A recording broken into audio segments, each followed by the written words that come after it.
Hej, jeg ser ikke mig selv som installationskunstner specielt.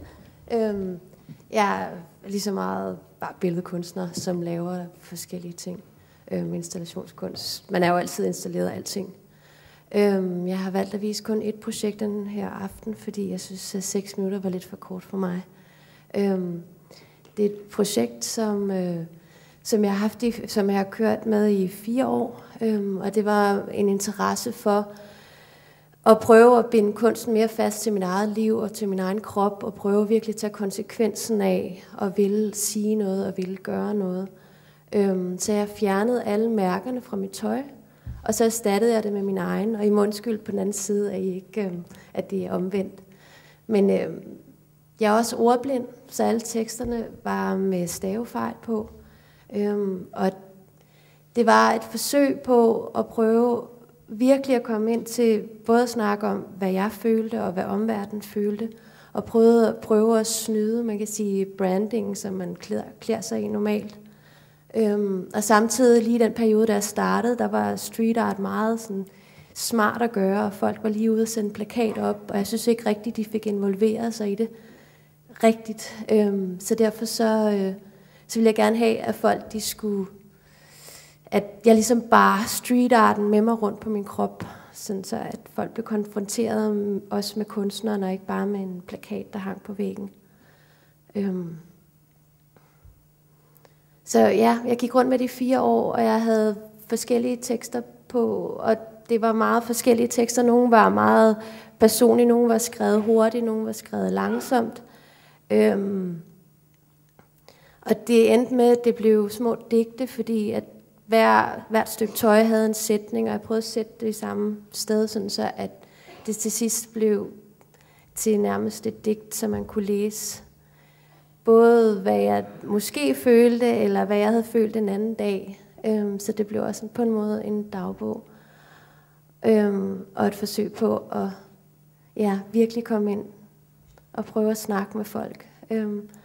Og det blev meget, det var, på den ene side var det sådan ret hårdt, fordi nogle gange så glemte jeg det, og nogle gange opdagede jeg, at folk de stod og læste på mig, og blev konfronteret med det, og blev nødt til at snakke med folk omkring, hvad er samtidskunst, og hvad er billedkunst, og hvorfor var det, jeg ville gøre det, og hvad var et godt liv, og hvad var et godt køkken, og hvorfor var det ikke, jeg følte mig smuk i dag, eller hvorfor synes jeg havde mig selv.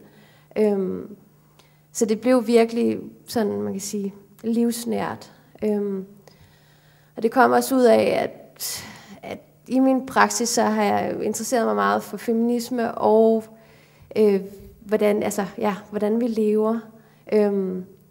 Og det er jo, man kan sige meget, umiddelbart det er sådan et meget kvindeligt projekt, det er broderede tekster på tøj. Men jeg har senere også fundet ud af, at mænd også føler ting.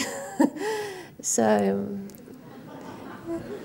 jeg ved ikke, om det er så feministisk mere, men det var virkelig at prøve at komme ned under damebladene, og hvad man har i indkøbsvognene.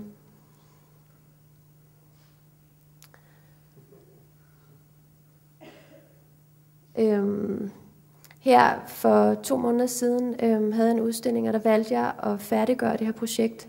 Så jeg pillede alle teksterne af mit tøj, og syede det fast på nogle plader. Det blev til 3 store paneler,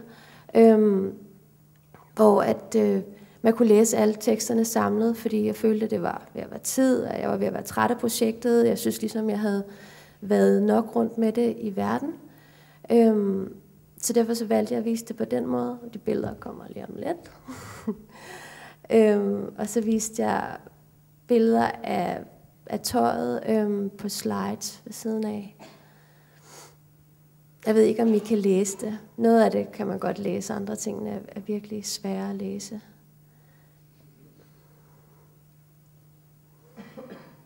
Man kan se, at I også har fået sat tekster på den anden side, så det er jo meget godt.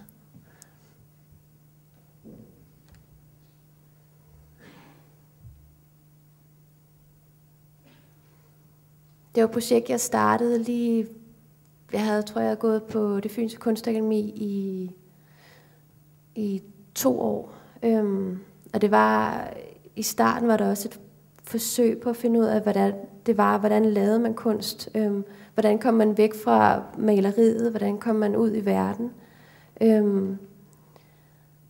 Ja, så de er også lidt blandet rundt, det her, kan jeg se. Så det var, jeg startede med at skrive på mine arme og mine ben og på mine sko, og til sidst så fandt jeg ud af, at det fungerede bedre at sy det på tøjet. Og tage, hvad kommer de der paneler.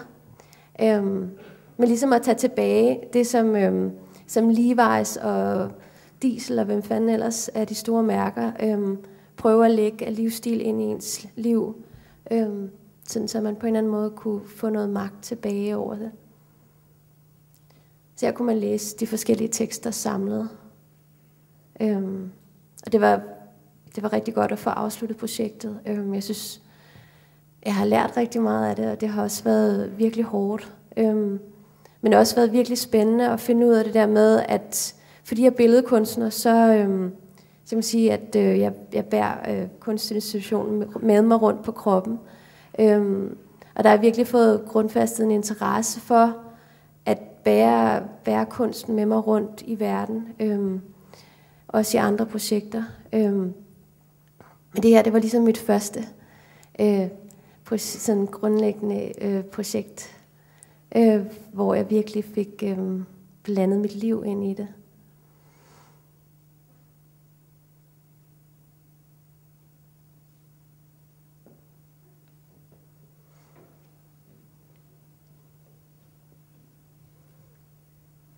Ja, her kan I se, det var en af slidesene, jeg har også set dem før. Så.